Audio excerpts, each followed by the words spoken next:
Baiklah, sekarang kita masuk di bab kelarutan dan hasil kali kelarutan atau KSP. Ya, yang pertama kita bahas mengenai kelarutan atau lambangnya adalah S, di mana S ini kepanjangannya adalah solubility. Jadi, kelarutan itu adalah jumlah maksimum zat yang dapat larut dalam suatu pelarut. Nah, kelarutan itu dia sama dengan konsentrasi ya, sama dengan molaritas, di mana rumusnya adalah mol per volume. Jadi satuan dari kelarutan ini adalah mol per liter. Nah, selanjutnya yang kedua adalah hasil kali kelarutan atau KSP. Jadi, hasil kali kelarutan adalah hasil kali konsentrasi ion yang dipangkatkan dengan koefisien. Berarti kalau untuk mencari KSP kita harus mengionisasikan senyawanya terlebih dahulu. Nah, contohnya, tuliskan rumus KSP untuk Ag2CrO4. Nah, yang pertama kali yang kita lakukan adalah kita ionisasikan Ag2CrO4. Ag2CrO4 itu dia terionisasi menjadi, nah Ag2, berarti Ag-nya ada 2 jadi koefisien ya. 2Ag muatannya plus 1 tambah CrO4 muatannya 2 min. Nah, berarti bisa kita buat rumus KSP untuk Ag2CrO4 adalah KSP Ag2CrO4 itu adalah konsentrasi ion dipangkatkan koefisien. Maka ionnya ada Ag plus dan ada CrO4 2 min.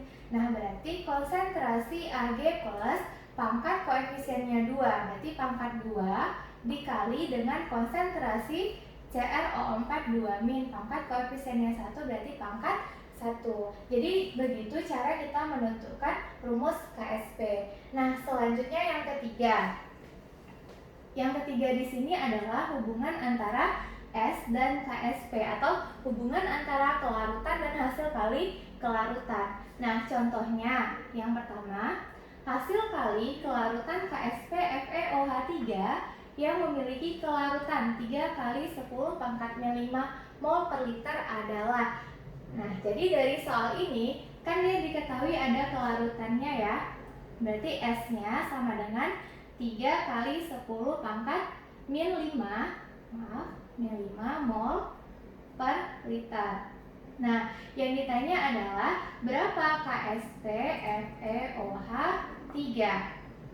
Nah, untuk mencari KSP kita harus buatkan dulu rumusnya.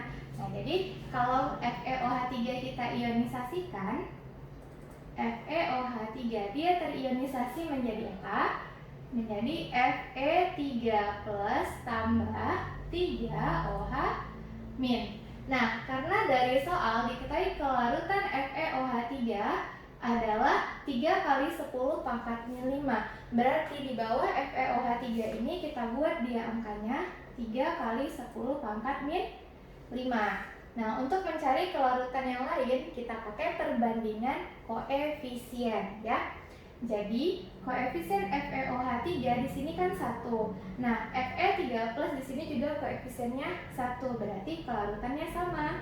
Ya sudah, kita buat di sini 3 kali 10 pangkat min 5. Selanjutnya, kalau untuk OH min, nah karena di sini ada koefisiennya 3, sementara FeOH3-nya ada 1, berarti kalau yang OH minnya berarti 3 per 1. Maka ini koefisien OH min dibagi sama koefisien yang diketahui FeOH3 kali dengan kelarutannya, itu 3 kali 10 pangkat min 5. Dapat hasilnya 9 kali 10 pangkat min 5. Nah, jadi kan kita sudah dapat kelarutannya masing-masing ya. Baru kita masukkan ke rumus KSP. Nah, KSP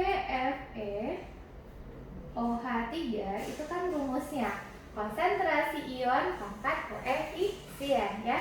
Berarti konsentrasi Fe3 plus pangkat koefisiennya 1, berarti pangkat 1 kali dengan konsentrasi OH min pangkat koefisiennya 3, berarti pangkat 3. Nah, baru kita masukkan kelarutannya atau konsentrasinya ini. Nah, jadi Fe3 plus kan dia 3 kali 10 pangkat min 5. Nah, dikali dengan OH minnya itu dia kan 9 kali 10 pangkat min 5 pangkat 3. 3. Nah, jadi ini hasilnya berapa? 3 kali 10 pangkat min 5 dikali 9 pangkat 3. Berarti 81 kali 9 itu dia 729 kali 10 pangkat min 15. Nah, kita cari dulu ya.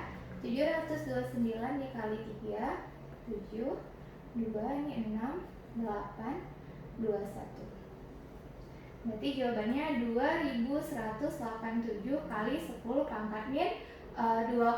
Atau bisa kita sederhanakan, kita jadikan 2,187. Maka pangkatnya tinggal 10 pangkat min 17. Nah, jadi begitu cara menentukan bagaimana hubungan antara kelarutan dan hasil kelarutan.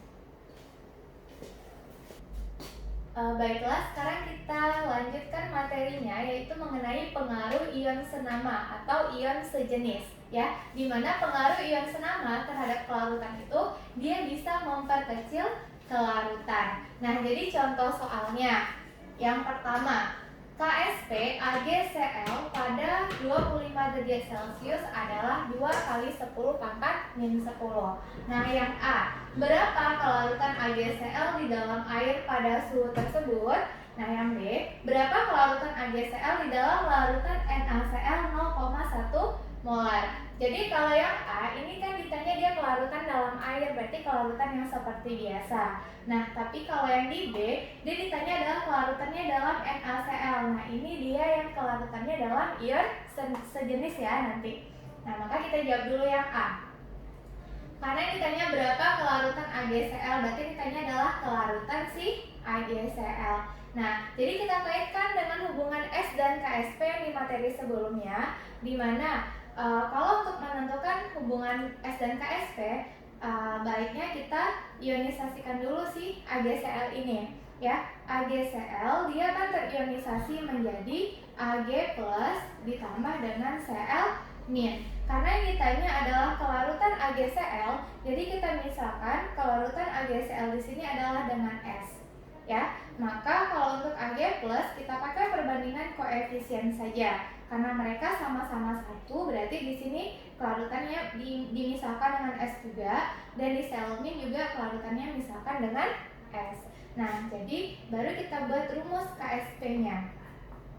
Nah, rumus KSP apa rumusnya? Yaitu hasil kali konsentrasi ion dipangkatkan dengan koefisien, ya. Jadi ion kita di sini ada Ag plus dan Cl min. Maka KSP AgCl itu konsentrasi Ag plus pangkat koefisiennya 1 kali dengan konsentrasi Cl min pangkat koefisiennya juga 1. Nah, karena KSP sudah diketahui di soal, berarti langsung saja kita masukkan angkanya 2 kali 10 pangkat min 10. Nah, sama dengan konsentrasi Ag plus yaitu si S, ya. Berarti ini sama dengan S, kita kali dengan Cl min juga S. Berarti 2 kali 10 pangkat min 10 sama dengan S kuadrat. Maka kita dapat S-nya adalah akar dari 2 kali 10 pangkat min 10. Akar 2 itu 1,4 kali 10 pangkat min 5. Jadi artinya kelarutan AgCl di dalam air pada suhu tersebut adalah 1,4 kali 10 pangkat min 5. Selanjutnya untuk yang soal B, nah katanya kan berapa kelarutan AgCl di dalam kelarutan NaCl. Berarti di sini ada 2 buah senyawa, ya. Nah, jadi kalau ketemu soal seperti ini adalah contoh soal yang pengaruh ion senama atau pengaruh ion sejenis. Jadi yang pertama kali kita lakukan adalah kita ionisasikan AgCl dan NaCl-nya terlebih dahulu. Nah, yang pertama AgCl. AgCl terion menjadi Ag plus tambah Cl min. Kita kasih jarak sedikit, baru di sini NaCl terionisasi menjadi Na plus tambah Cl min. Nah, kalau kita lihat kira-kira ion yang samanya siapa? Yaitu si Cl min. Berarti Cl min di sini dia adalah ion sejenis, ya. Ion senama atau istilah lainnya adalah ion sejenis. Nah, karena yang ditanya adalah kelarutan AgCl, maka di bawah AgCl kita misalkan dia dengan S lagi. ya, karena ini yang bakal kita cari. Nah, selanjutnya untuk Ag plus dan Cl min, karena koefisiennya sama-sama 1, berarti sini juga S dan ini juga S. Nah, selanjutnya untuk yang NaCl, ya, karena NaCl-nya di sini diketahui konsentrasinya 0,1 molar, berarti langsung saja di sini kita buat 0,1. Nah, karena semua koefisiennya sama-sama 1, maka di sini juga 0,1 dan di sini 0,1. Nah, jadi artinya di dalam campuran ini nanti Cl-nya kan ada 2.